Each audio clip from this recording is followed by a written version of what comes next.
In this video, I want to talk about the little brother of the Windrunner sisters, Lirath Windrunner. He's mentioned in-game according to the internet, but I can't find specific instances of him in-game, minus an Easter egg at Windrunner Spire where you see him performing for his three sisters like he did so many years ago. His tale begins at his birth, as it does for anyone. But while it was a joyous day for the whole family, Sylvanas' father's words echoed in her head that day, and they were words she tried very hard to stick to. "I will never hurt you, ever, and no one else will either. With love and courage, I will keep you safe."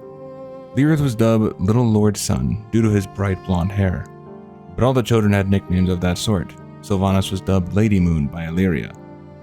Illyria herself was Lady Sun, and finally Verisa was Little Moon. Now all three of his sisters are great warriors, great rangers, and he always wanted to follow in their footsteps. Being able to go out and fight to protect his home with them was always a dream of his. But while he wasn't physically strong, he did possess a great skill for music, and he and Sylvanas always had a special bond. She loved her little brother more than she could ever describe. She would fight 1,000 trolls single-handedly rather than see harm come to him. In her eyes, it was her job to keep everyone safe with her sisters and his job to entertain them with his incredible musical skills. He would perform at Lord Sathrahil's gatherings, where his reputation as a musician would grow, and eventually his talent caught the eye of Prince Kael'thas during one of those parties. He was so moved by Lirath's performance that he arranged for Lirath to apprentice at Silvermoon's artist quarter. Upon hearing the news, the whole family was excited for him, but Sylvanas was especially relieved that due to him being in Silvermoon and working on his music, he wouldn't be out trying to stop the evils of the world, and she could focus on that and be happy that he was safe. But things weren't all perfect for Lirath in Silvermoon. Over time, his family would visit him less and less. He would see his father periodically, but he would remark that he has lost his smile as of late. When Sylvanas would come to visit him after a long time, and she had forgotten about his name day, which I take to mean his birthday, which caused Lirath to feel as if she had forgotten about him, and that she just didn't seem to care. But as stated before, that was the furthest thing from the truth. The two ended up having a fight, and left Sylvanas upset and unsure of what she could or should have done. She tried to think of what her father would say. He was always the wise one with the phrases that would put things into perspective. Or if Verisa was there, she was one who was good at diffusing situations of that nature. But with just the two of them, it wasn't so easy. People forget things all the time, but when someone important to you forgets things like that, it can hurt more than it normally would. Over time, they would forgive, and the family shared a special moment at their favorite spot they would visit next to a lake. Illyria was out doing her ranger duties, and their parents had just left to go out on business. They joked that I missed them already, just as they saw them hop on their dragon hawks and ride off. Verisa had Lirath's arm around her, and Lirath invited Sylvanas into the other arm. And Sylvanas just thought, "I could never forget you, little Lord Son." Sadly, after this happy day, grief was right around the corner. They learned their parents had been killed in an ambush. They couldn't believe it, as their mother, being the Ranger General, would never fall for an ambush. She was better than that. But in the end, they had to get along with grieving. But it would be easier for some than others. Lirath was the worst at hiding his emotions, and when he learned of his parents' deaths, he was spurred to want to fight more. To Lirath, everything felt empty and frivolous now. The world before was a world of softness, of privilege, of wine, song, laughter. But that world is gone now, and is never coming back. It is replaced with the reality of war and death. Sylvanas agreed and disagreed with his thoughts. In the present, their world was shattered, and the world of softness and music was gone from this moment, and many more in the future. But it wasn't gone, never to be seen again. She just wanted him to realize that, and hoped her words would sway him to see it. But grief has a way of blinding the truth, and can also hurt you in the long run if you make rash decisions. Sylvanas wanted more for him. Her sisters, though, had already known the world could be punishing and violent. The three stood between that darkness and the hard truth, and she wanted Lirath to not have to do what they had to do. She wanted him to be there for when the world would recover, when their people would rely on the songs and happiness he could bring with his talent.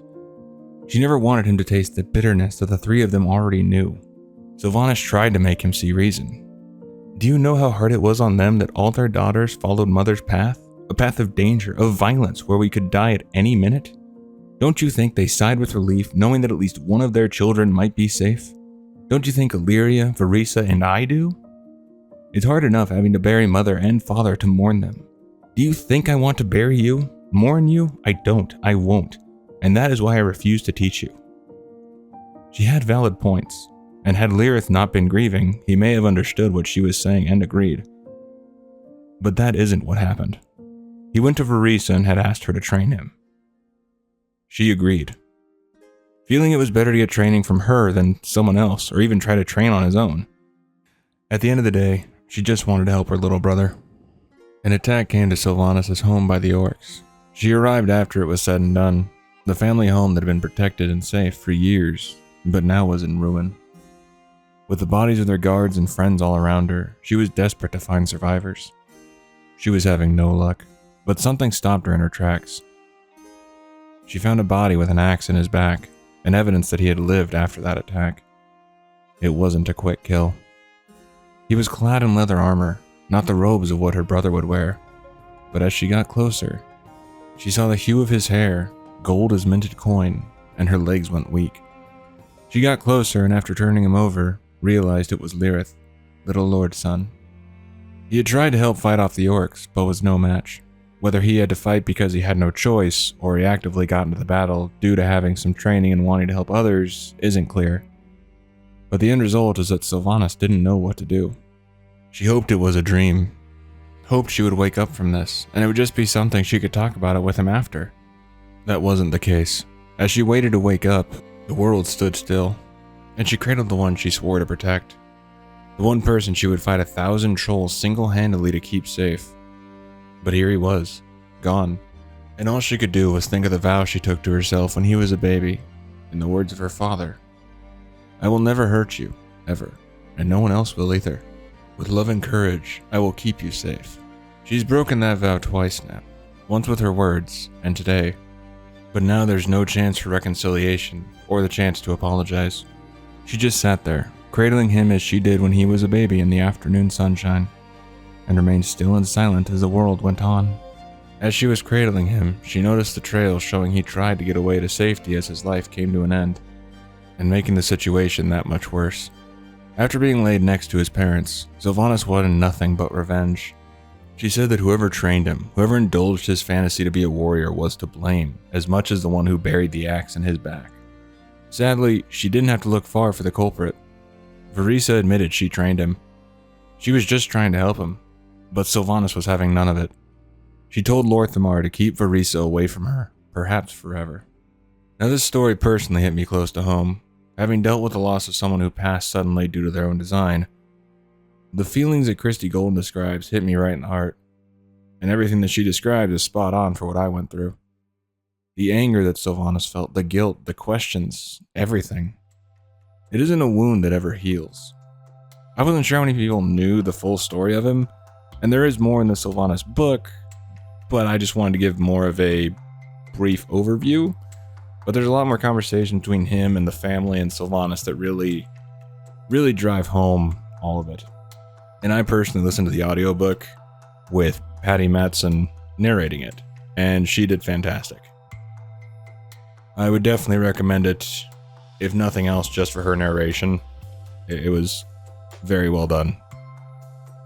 But I wanted to highlight him and the fact that his death is what has Sylvanas and Illyria on a rage to kill the orcs and just want them all dead. Obviously Varisa was mad as well, but I didn't remember reading any mention of her having as much of a bloodlust as her other two sisters. It could be that she felt more guilt than anything due to training him, but she was only doing it out of love. Just as Sylvanas was not training him because she wanted to protect him from the fight. Either way, I thought it was interesting to see that side of Sylvanas, and know more about a character that really isn't mentioned in the game. But with all that said, hopefully you did enjoy. And if you did make it this far, maybe consider subscribing and liking for more future WoW content coming out, and be sure you take care of yourself. I'll see you in the next one.